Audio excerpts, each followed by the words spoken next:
नमस्कार दोस्तों मैं कुंदन पाठक। मेरे YouTube चैनल कुंदन पाठक ब्लॉग्स 23 में आपका हार्दिक स्वागत है। दोस्तों, आज मैं पूरी उड़ीसा स्थित भगवान जगन्नाथ जी के मंदिर की यात्रा आपको कराने जा रहा हूँ। इस मंदिर तक पहुँचने के लिए आपको क्या साधन लेना चाहिए, कब जाना चाहिए, कहाँ रुकना चाहिए, कब इस मंदिर में दर्शन होंगे, ये सारी जानकारी आपको इस ब्लॉग में मिलेगा। दोस्तों, यदि आप पुरी स्थित भगवान जगन्नाथ जी के मंदिर की यात्रा का प्लान बना रहे हो तो इस वीडियो को आप शुरू से अंत तक जरूर देखिएगा, क्योंकि इसमें हमने पूरी कोशिश की है कि आप इस यात्रा को बेहद ही सरल तरीके से और बहुत कम समय में कैसे पूरा कर सकते हैं। तो आइए इस ब्लॉग को हम शुरू करते हैं।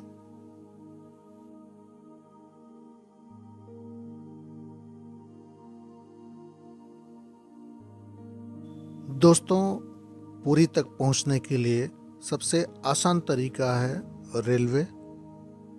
आप बाई ट्रेन किसी भी स्थान से पुरी तक पहुंच सकते हैं, क्योंकि पुरी तक भारत के कोने कोने से ट्रेनें आती रहती हैं। तो सबसे आसान तरीका आप ट्रेन से वहां तक पहुंचे। दोस्तों, ट्रेन में रिजर्वेशन कराते समय इस बात का ध्यान रखिए कि आपकी ट्रेन पुरी या भुवनेश्वर अर्ली मॉर्निंग पहुंचे, जिससे कि आपको एक दिन का पूरा समय मिल जाएगा और आपका एक दिन का समय पूरी मंदिर में और आसपास के मंदिरों के दर्शन में चला जाएगा। दूसरे दिन का प्लान आप पुरी के आसपास के क्षेत्रों में भ्रमण करने के लिए कर सकते हैं। तो यदि आप पुरी में अर्ली मॉर्निंग पहुंचते हैं तो आपको समय की बचत हो जाएगी।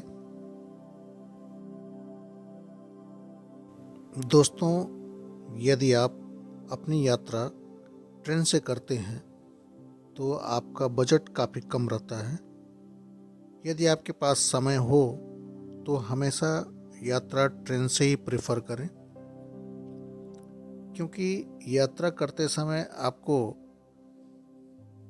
आसपास के बहुत सारी चीज़ों से आप अवगत हो जाते हैं और यात्रा का बेहद रोमांचक आनंद आपको मिलता है। यदि आप ग्रुप में जाते हैं तो ट्रेन से बेहतर और कोई भी आपके पास साधन नहीं हो सकता, क्योंकि ग्रुप में काफ़ी लोग रहते हैं और आप एंजॉय करते हुए अपनी यात्रा को बेहद ही सरल तरीके से कर सकते हैं। दोस्तों, यदि आप फ्लाइट से आना चाहते हैं तो आपको भुवनेश्वर हवाई अड्डे तक आना पड़ेगा और फिर भुवनेश्वर से आप पुरी की यात्रा करेंगे। भुवनेश्वर से पुरी की दूरी लगभग 60 किलोमीटर है। पुरी तक पहुंचने के लिए आपको भुवनेश्वर से बहुत सारे लोकल ट्रेन मिल सकते हैं या बहुत सारी बसें चलती रहती हैं।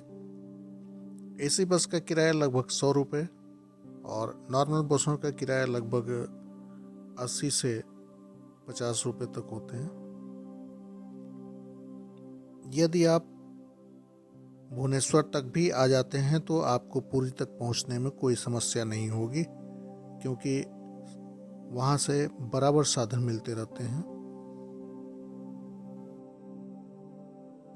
दोस्तों, श्री जगन्नाथपुरी की यात्रा करने का बेहद ही अच्छा समय होता है अक्टूबर से लेकर के मार्च महीने तक,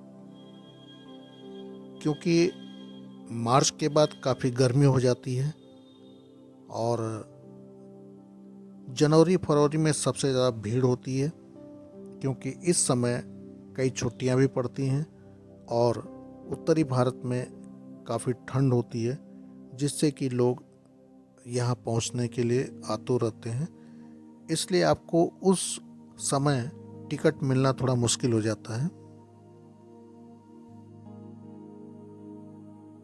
दोस्तों, जब आप पूरी रेलवे स्टेशन पर पहुंच जाते हैं तो रेलवे स्टेशन से बाहर आकर के आप देखेंगे कि बहुत सारे ऑटो या ई रिक्शा स्टेशन के सामने खड़े रहते हैं, जो श्री जगन्नाथ मंदिर तक आपको आसानी से पहुंचा देते हैं।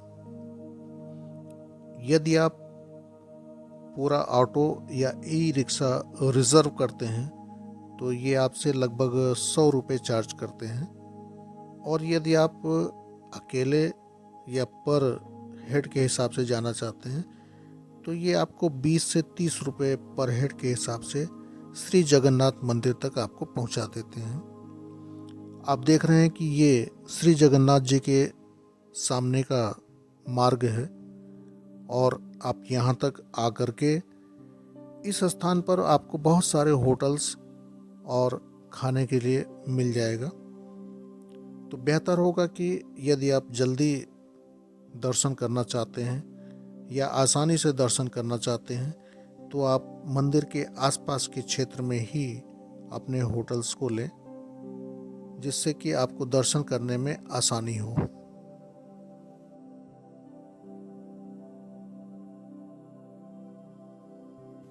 दोस्तों, जगन्नाथ मंदिर के आसपास के क्षेत्रों में होटल्स आपको सस्ते सस्ता और महंगे से महंगा दोनों ही अवेलेबल रहते हैं। यहाँ सस्ते 400-500 रुपये से स्टार्ट हो जाते हैं, और जितना अच्छा होटल होगा उसी के रेशियो में पैसा होगा। तो यदि आप सस्ता चाहते हैं तो आपको 400-500 रुपये में भी 2 बेड के होटल्स आपको मिल जाएंगे।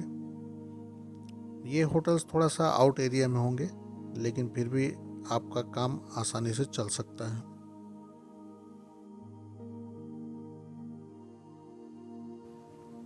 दोस्तों, मंदिर के खुलने और बंद होने का समय ये सुबह 4 बजे से खुल जाता है और रात को लगभग 12 बजे ये बंद होता है। यदि आप सुबह 4 बजे मंदिर के दर्शन के लिए निकलते हैं तो ये सबसे बेहतर समय होगा, क्योंकि उस समय भीड़ काफ़ी कम होगी और आप आसानी से मंदिर में दर्शन पा सकते हैं।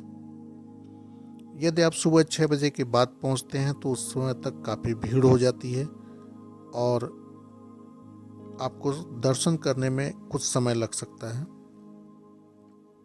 यदि सीजन या पीक टाइम न हो तो मंदिर में बहुत ज़्यादा भीड़ नहीं रहती है, लेकिन यदि सीजन या पीक आवर्स होते हैं तो उस समय इतना भीड़ होती है कि आप दर्शन करने में 3 से 4 घंटे भी लग सकता है। दोस्तों, यदि आप रात में दर्शन करते हैं तो आपको गर्भगृह तक की दर्शन नहीं हो पाएंगे, क्योंकि उस समय आपको बाहर से ही दर्शन करना पड़ेगा, यानी एक बैरिकेडिंग होगी, उसके पहले ही आपको दर्शन करने होंगे। तो बेहतर होगा कि आप सुबह से लेकर के रात में 9 बजे तक आप दर्शन कर लें, जिससे कि आप गर्भगृह तक आसानी से पहुंच जाएं।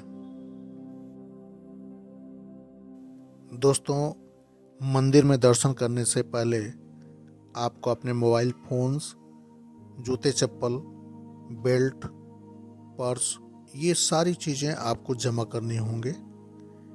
जूते चप्पल और मोबाइल के लिए फ्री काउंटर बने हुए हैं, जिसमें आप जमा करके टोकन ले लेंगे। यहाँ कोई भी चार्ज आपको नहीं देना होता है, और बहुत सारे काउंटर हैं, आसानी से आप ये सामान वहाँ जमा कर सकते हैं। दोस्तों, ये बहुत ही प्रसिद्ध मंदिर है और भगवान जगन्नाथ जी इसमें विराजमान हैं। ये माना जाता है कि पूरे भारत में मुख्यतः 4 मंदिर हैं और ये चारों दिशाओं में हैं, जिसमें जगन्नाथ जी के मंदिर का भी एक विशेष स्थान है। इस मंदिर में भगवान जगन्नाथ जी अर्थात श्री कृष्ण जी, भगवान बलभद्र और देवी सुभद्रा की प्रतिमाएं हैं। ये प्रतिमाएं काष्ठ प्रतिमाएं हैं और ये कहा जाता है कि इन प्रतिमाओं में भगवान श्री कृष्ण जी के दिल धड़कते हैं और आज भी उनका दिल उसी प्रकार से है जैसा कि पहले था। जब भी ये प्रतिमाएं बदली जाती हैं और ये प्रतिमाएं 12 साल के बाद बदल दी जाती हैं, तो उस समय पूरे शहर को अंधेरा कर दिया जाता है और जो भी व्यक्ति इस प्रतिमा को बदलता है उसके आंखों के ऊपर एक पट्टी लगा दी जाती है, जिससे कि वह कुछ भी नहीं देख पाता। और इस प्रकार जब मूर्ति का परिवर्तन किया जाता है तो इस दिल को उस मूर्ति में प्रवेशित कर दिया जाता है।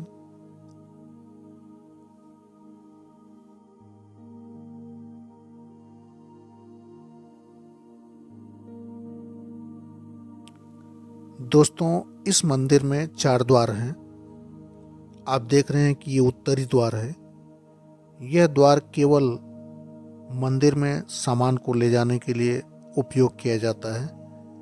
तो जो भी कर्मचारी भगवान जगन्नाथ जी के प्रसाद के लिए सामान ले जाता है, उन्हीं को जाने की अनुमति है।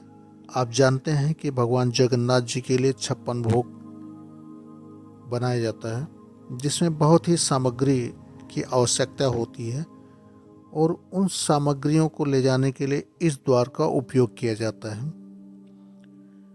बाकी 3 द्वार से पर्यटक या तीर्थयात्री प्रवेश करते हैं और वहां से दर्शन पाते हैं।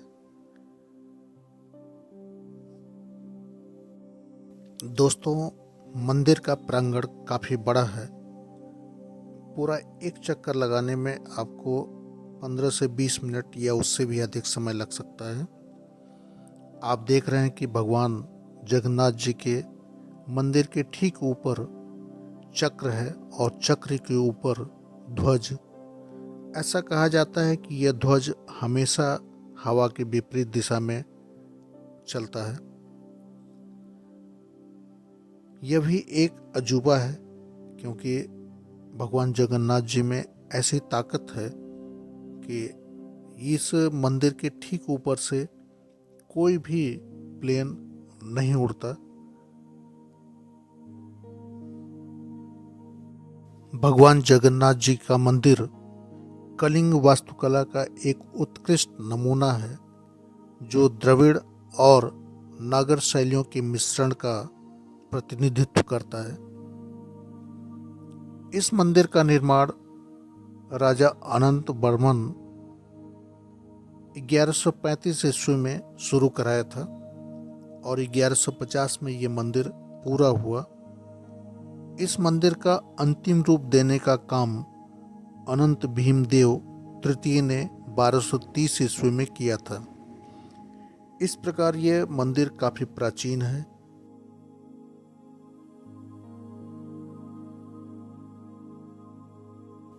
इस मंदिर के शिखर की ऊंचाई लगभग 200 फीट है और मंदिर का मुख्य प्रवेश द्वार यानी सिंह द्वार कहा जाता है। इस मंदिर में मुख्यतः 4 द्वार हैं।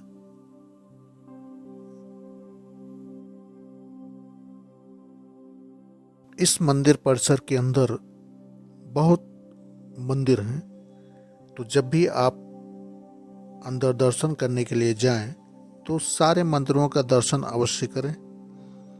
इन सारे मंदिरों में दर्शन करने में आपको 1 से 1.5 घंटे का समय लग सकता है।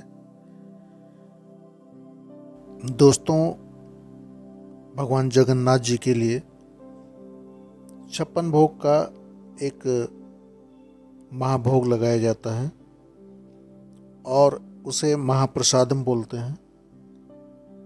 इस महाप्रसाद का वितरण आनंद बाजार में होता है और आप जब भी मंदिर परिसर में जाएं तो इस महाप्रसाद को अवश्य ग्रहण करें।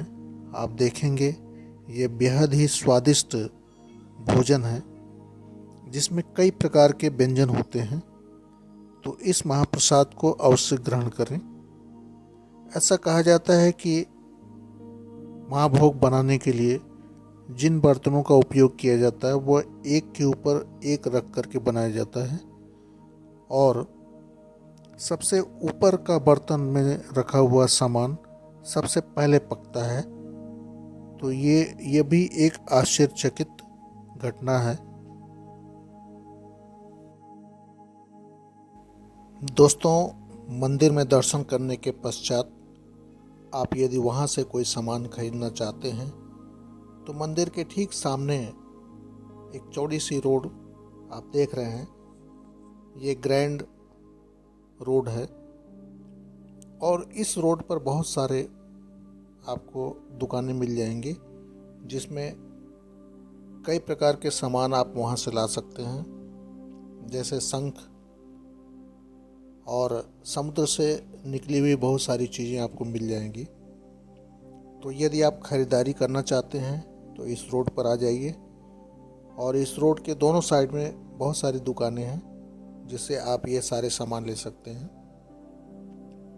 इसी रोड पर स्थित है कई धर्मशालाएं जहां पर आप रुक सकते हैं। मंदिर ट्रस्ट द्वारा बने हुए 3 धर्मशालाएं भी इसी रोड पर हैं जो 500 मीटर के अंदर ही स्थित हैं।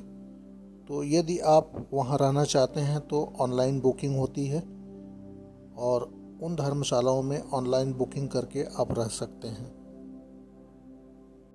दोस्तों, एक दिन का समय आपको मंदिर में दर्शन और आसपास के क्षेत्रों का भ्रमण करने में लग जाएगा।